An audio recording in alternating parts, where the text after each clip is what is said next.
All right. Well, thank you all for joining us this afternoon. My name is Sheena Surslev, and I am the Associate Director of Institutional Assessment here in the Office of Institutional Effectiveness and Planning. It's a pleasure to see some familiar and new faces here, and I'm joined by some colleagues in the OIEP office as well, and I will allow them to introduce themselves. Good afternoon, everyone. My name is Chris Lee. I am the Assistant Director of Co-Curricular Assessment in the Office of Institutional Effectiveness and Planning. We are thrilled that all of you have joined us this afternoon. Thank you so much for your time and your presence here. I did want to let you all know that we will be placing in the chat a sign-up sheet. So if you could please take a moment to sign in with your name and email, that we could collect your information, just keep record of who was able to attend our event. So that will be there shortly. Thank you, Chris.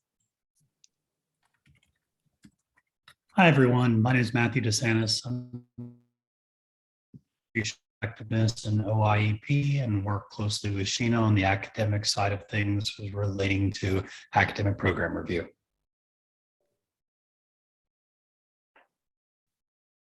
Hi everyone, I'm Eun-Kyung Park, Director of Co-Curricular Assessment and Office of Institutional Effectiveness and Planning. Very nice meeting you.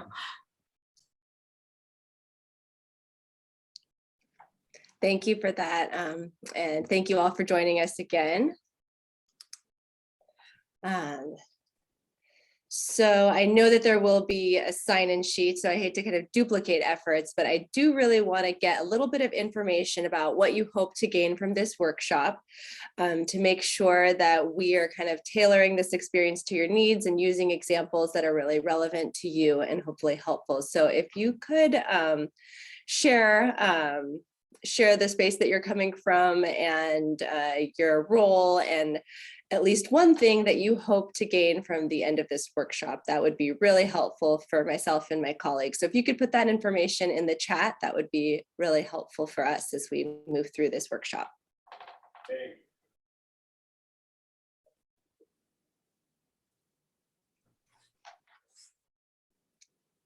So I'll give you all a minute or so to sort of think about what would be something you'd like to walk away with.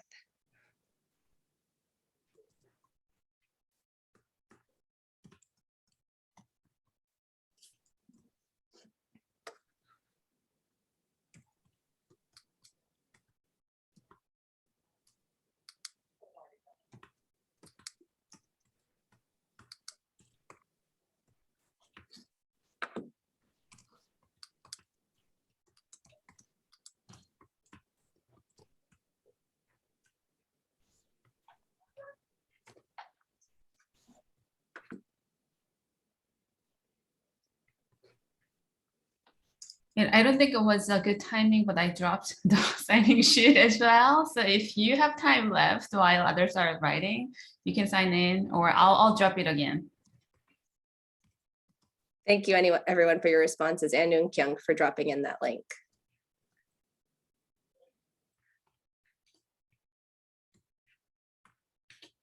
This is really helpful for us, so thank you for taking the time to put this information in there.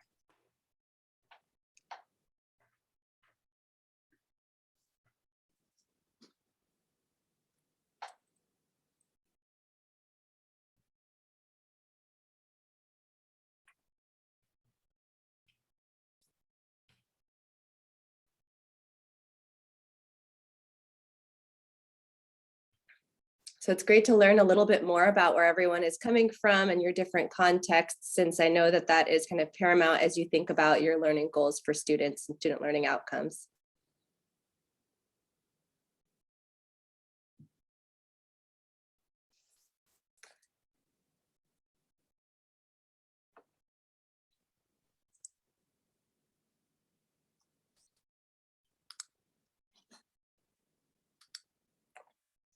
And so please keep those coming as you think of things. Feel free to use the chat when you want to communicate with us. In addition, you can also, of course, use the hand raise feature. I know we have a good group here, and I want to make sure that we allow some room for two-way communication. It sounds like a lot of the things that I'm reading in the chat are things that we had planned to talk about, and we'll make sure to adjust accordingly as well. But so what our outcomes were for this session and for this hour together is to make sure that we're clear about the importance of developing aligned student learning outcomes and kind of show how that can be really helpful for educators, administrators, students, and how those student learning outcomes are important for all those different audiences. We also wanted to articulate what some of the attributes of exemplary student learning outcomes look like, and also apply those evidence-based best practices for developing student learning outcomes within your kind of bespoke institutional context. So, and finally, we do want to be able to apply and also have an opportunity to collaborate with colleagues across academic and co-curricular spaces. We thought it was important to be able to not just share this information kind of upfront, but allow for some time for you to actually have built-in work time. And also we will plan to have kind of a breakout session later in the workshop, so you're able to get peer feedback from your colleagues. So we thought this could be a good opportunity to meet some of your colleagues across Mason and also get feedback across the different contexts of academic and co-curricular programs.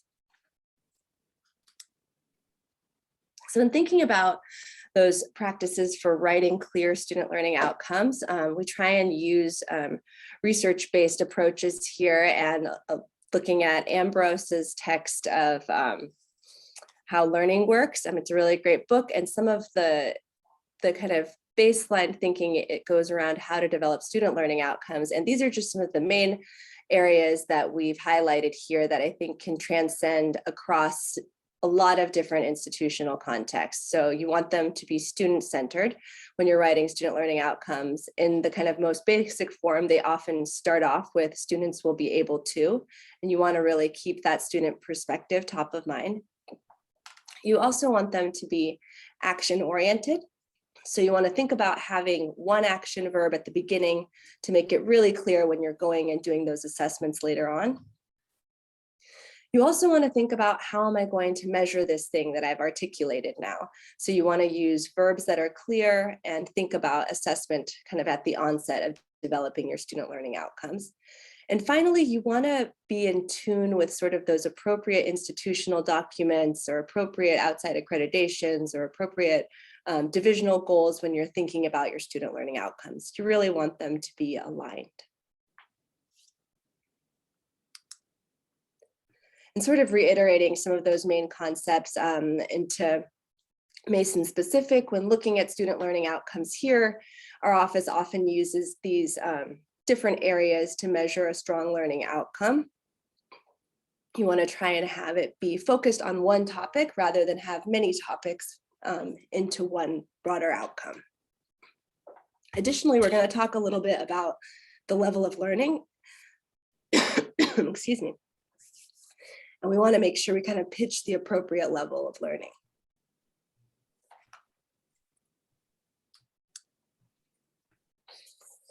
So this might look like a familiar slide for many. We wanted to share Bloom's taxonomy as a tool for developing learning outcomes. Excuse me.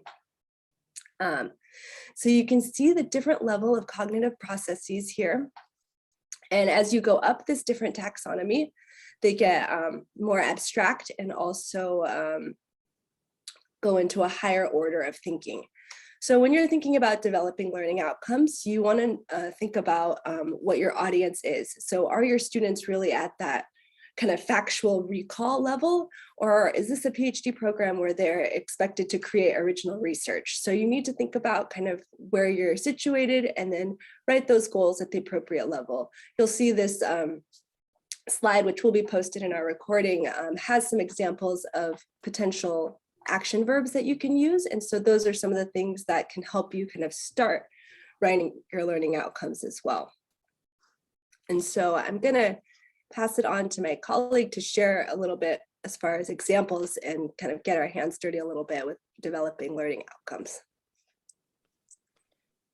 Okay, so one thing I wanted to start off with, I have a couple different examples to share related to the different cognitive levels around learning outcomes. And to begin, we wanted to introduce the idea of the various strategies in terms of pedagogy of how learning and teaching is happening in the classroom or in any kind of student engagement context.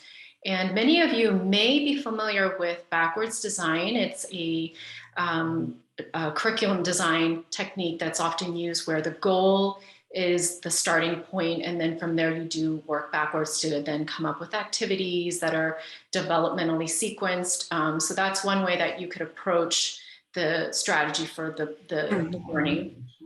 And some of the other things here that are mentioned are experiential learning, which ties very nicely to Bloom's. Learning partnerships, where students and learners are in a mutually constructed kind of context where the learning is happening as sort of a back and forth. We often see examples of peer education, as students can teach other students about concepts, important concepts around well-being. Some examples that we've seen are in the Student Support Advocacy Group. They've done some work there around substance abuse. And then active learning, real world learning. There's definitely a lot of connections between these different types of learning with slight variations. Problem-based learning is a tool that, a learning style that's been used, particularly as we have shifted from the in-classroom to the online environment. It's definitely become more challenging to engage students. And so coming up with some kind of project-based, problem-based learning and providing students feedback is certainly a good way to engage them and get them, really hooked into the learning. Critical reflection, using assessment as a form of pedagogical strategy, utilizing the various technological tools. There's so many tools out there. And then intentional learning spaces such as affinity groups, and then coming up with your own pedagogical strategies and having those conversations with your colleagues in teams and in your departments, and figuring out the different ways that you can approach the topics that are being taught. And in our next slide,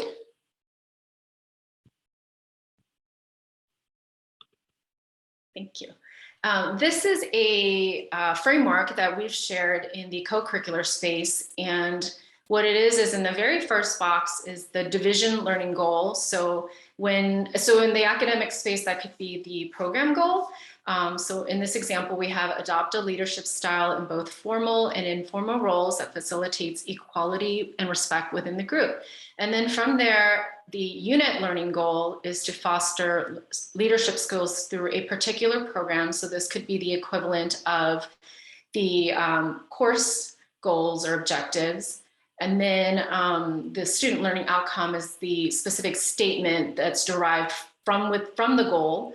And that is where, you're targeting, who your target population is, what the verb that Sheena mentioned, what they'll be able to do, and the assessment that will be used or to determine if the students were effectively, reached and able to do what the goal of the learning was, and then a measure. So in this case, and it's not always a survey or any, but oftentimes that's some of the tools that we do use. In this case, it's at least 80% of this inventory is shown to be correct. And so that would be a way to then measure, and you'd start off with a baseline number, possibly through a pre-assessment or based on, if you've had previous iterations of this program, a starting point, and then where you hope to be by the end of the program.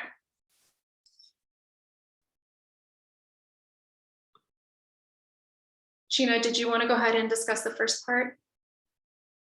You're muted.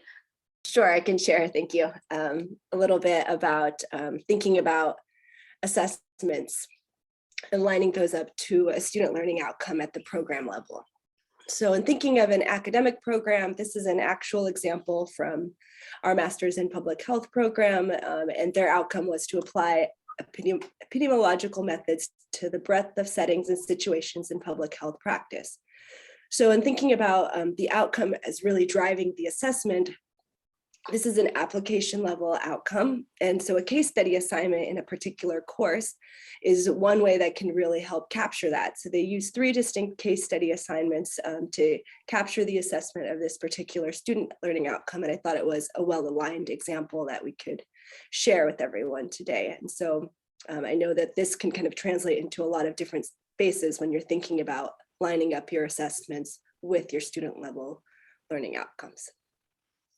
Yes, so in that same vein, we wanted to also provide an example of a co-curricular program example. And this is one from one of our programs, the Resilience Badge program through the Center for Advancement of Wellbeing. And this one is that this particular outcome is that participation will increase their understanding of their strengths in their everyday life and their ability to use their strengths at work and school. And so the measure here in this case would be the post-assessment that's been developed to assess whether and how the students would rate themselves in their learning.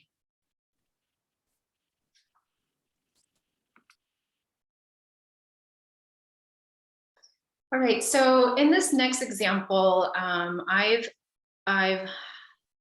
come up with a way that we could, this will tie into Sheena's next slide, and then the Bloom's taxonomy. But as we're thinking about how to approach learning outcomes and just the many angles that you could be starting at, depending on where your learners are at. But as we're thinking about one area in the co-curricular space, practical competence, focusing on cultivating adaptive skills, behaviors, attitudes, and habits that help students understand and grow in their academic and professional careers. So with that as the domain or the area of focus, I have a few examples here. So the first one would be students will articulate their individual rights and responsibilities as a student. So with that particular outcome, we're starting with this framework of, okay, let's build that foundational knowledge of what the students should know about what they can do, what they should be responsible to do as they grow in their academic and/or professional careers. And then from there, that students will utilize the various on-campus, off-campus career, financial literacy resources as just a couple examples. So in this way, then they're expanding on themselves, their individual rights, and kind of connecting that to the campus and sort of outside of their own spaces as they engage with others. And then finally, in the third example, we have students will create solutions to solving a problem or issue in the areas of co-curricular learning, career goals, and/or financial literacy. And so this really takes them to the very top of that triangle, and they're then able to apply their understanding of who they are, what they're capable of doing, what they should be doing, being aware of all the resources and the opportunities that they have around them to collaborate with others, ask questions, and then applying that to a context where they can then solve and then really be in that space of create.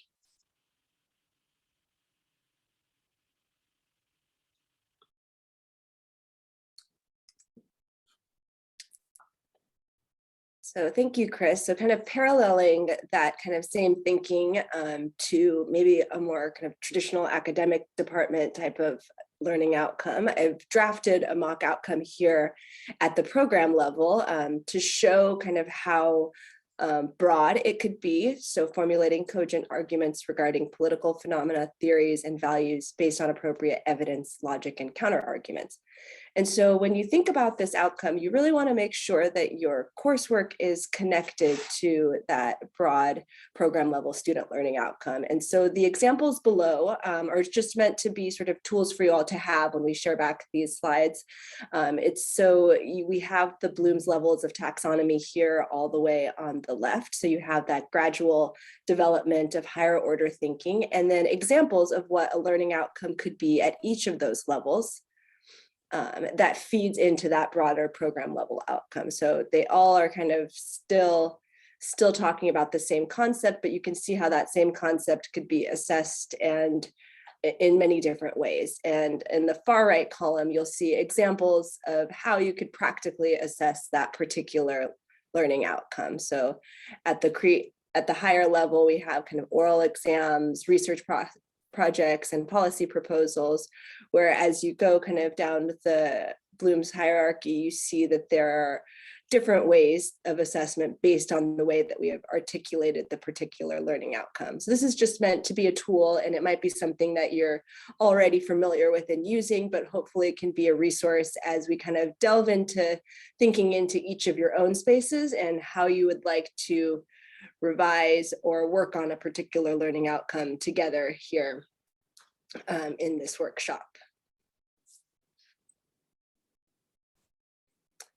And so leading up to that, we really would like, we kind of front loaded some content, and we do want to make sure that's clear. So if you have any questions about what was shared, please feel free to kind of either ask questions in chat or in real time. And we do want to spend a little bit of time, as long as that information is clear, to select, create, or redesign a particular student learning outcome that would be helpful for you to get feedback on. So maybe there is one that you've been kind of using for a long time, but you're not sure if it's yielding the assessment that you would like for your students. You could get some feedback on that. Or let's say if you're a new program developing student learning outcomes, you could certainly pitch a new outcome here and get feedback as well. So think about what would be most beneficial for you. And we have some guiding questions here on the right to help you think about the particular student learning outcome. So we want to give you a few minutes here, but I'll first field any questions on the content that Chris and I had presented.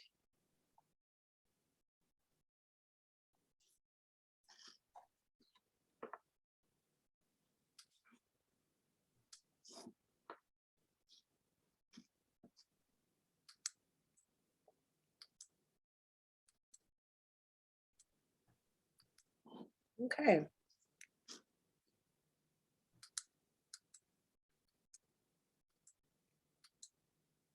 So I'll go ahead and give you all a few minutes to think about the learning outcome that you would like feedback on. If you don't actually have learning outcomes yet, you could take this time to start an initial draft as well.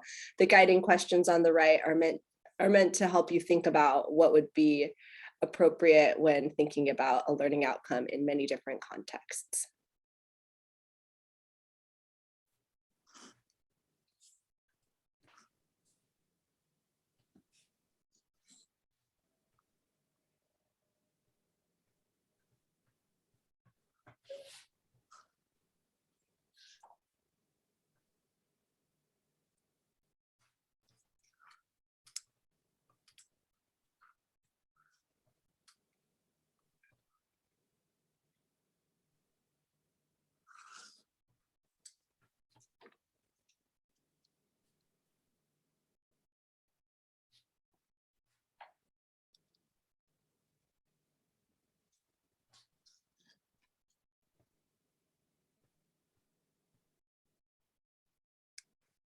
So maybe one more minute, unless folks need more time, please chime in either in chat or in person.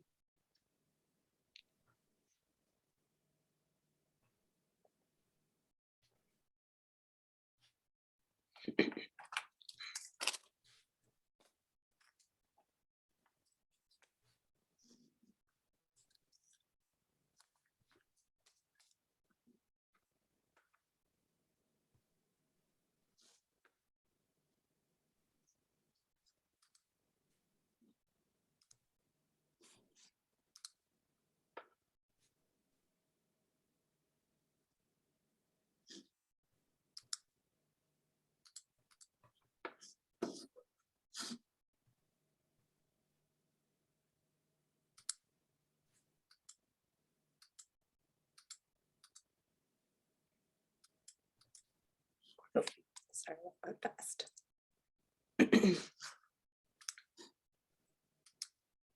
Okay, I think we're ready to chat in a more informal context. So I'm going to go ahead and